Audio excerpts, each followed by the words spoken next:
Hi, it's Paul Jordan again, and today I want to talk to you about security, cyber security, cybercrime. I want to throw some statistics at you. I'm just going to refer to my page here because I can't remember the numbers because they're so huge. So let's have a look here. So, wow, $8.44 trillion. That's 8440 and then 9 zeros. Yeah, Elon Musk could buy a lot of Teslas with that, couldn't he? But that's the cybercrime loss for last year, 2022. Now here's another frightening statistic. I'm just going to look to my cheat sheet here.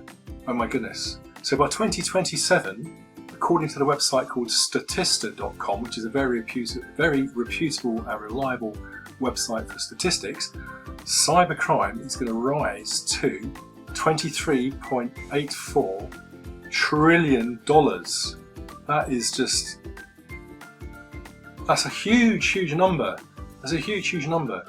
And the reason it's so big is that it affects millions of people throughout the globe.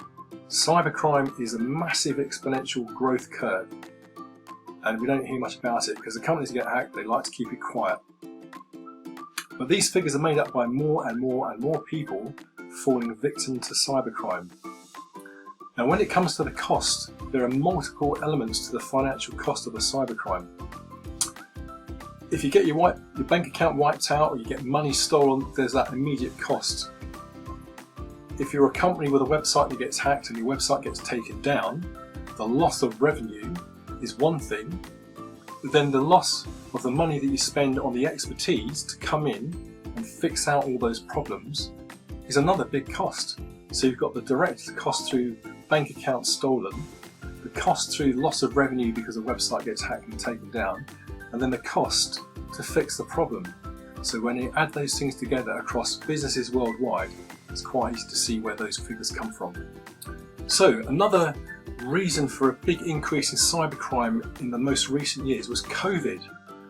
And the reason for that, of course, is that more and more people were working from home, spending time on their own computers, and quite often people's home computers may not be as secured as a workspace computer. But the other big thing that happened was scammers were taking advantage of things like COVID tests. They would send out an email and the subject line would say COVID test results.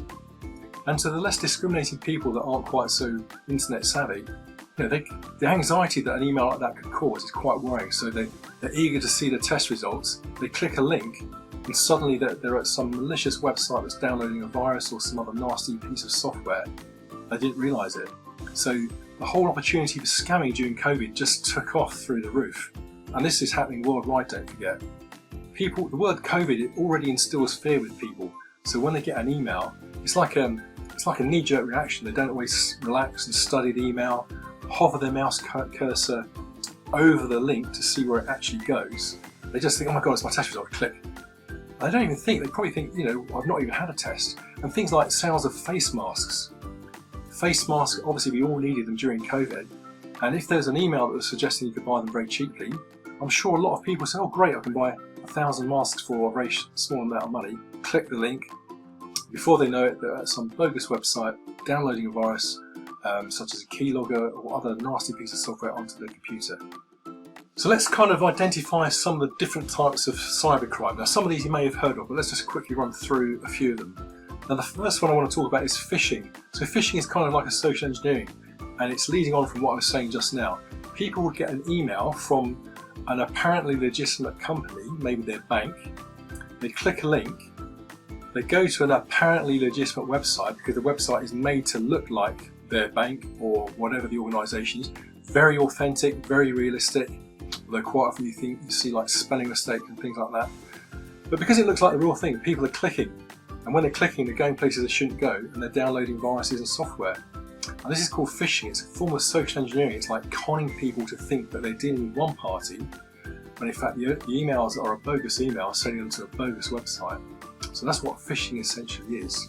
The next thing I want to talk about is ransomware. Now this can take on a few different forms, but ransomware is where someone has inadvertently visited one of these dodgy, bogus websites. They've downloaded some software, and the software has encrypted their entire disk and locked that person out so they don't have access to any of their files on the computer.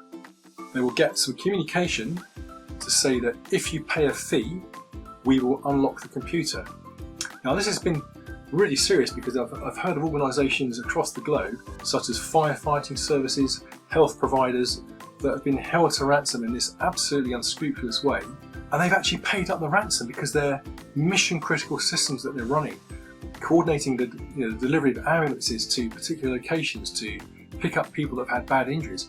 The guys that do these kind of attacks, they are mercenary, they're unscrupulous, they have no conscience, they're probably psychotic, they're probably psychopaths because they don't care about people, they just want their money. But this is what happens.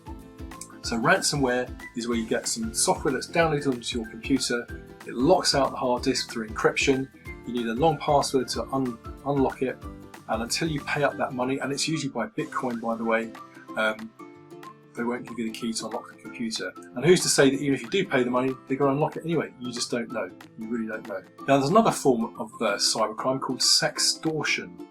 And generally it takes the form of, the hackers will send out an email, and the email will say something like, "Dear Paul, dear David, dear Fred, we have recorded your webcam footage of you visiting an adult entertainment site. And if you don't pay us some money, we're going to polish that video all over social media. And by the way, this is a password that you've used." The user sees the email, they read the password, and the thing that really shocks them is that is a password that they recognise, and they know that somewhere on the internet, there's a website somewhere, where they've used that password. And when you see your own password in an email from a hacker, it's pretty compelling, it's pretty worrying. Fear is a very powerful emotion. The way these hackers work, they will send out millions of these emails to people across the globe. It's all a big bluff. But the adult entertainment industry is a big one, and there are millions of people around the world who do visit such websites and do have webcams on their computer. So when they receive an email and they reflect back on their own behaviour, although the email is a bluff, they will realise what they've done. They realise they've got a webcam, and the fear is overwhelming. The thought of a video being posted on social media is frightening. It would send some people over the edge. So what do these people do? They pay up. They pay the ransom so that the video doesn't get posted on social media. The video doesn't exist anyway. It's just a big bluff. But it's pretty scary when there's a password that you recognise. And for that individual who has maybe visited some adult entertainment sites, who has a webcam on their computer, there's not necessarily so tech savvy, it's a big headache. So that's called sextortion. So that's just a few examples of cybercrime. There are many, many, many more. Now in the next video I'm going to talk to you more about where those passwords came from that provided the compelling evidence to take action when those sextortion emails were delivered. And I'm going to tell you about some of the things you can do to prevent them happening in the first place.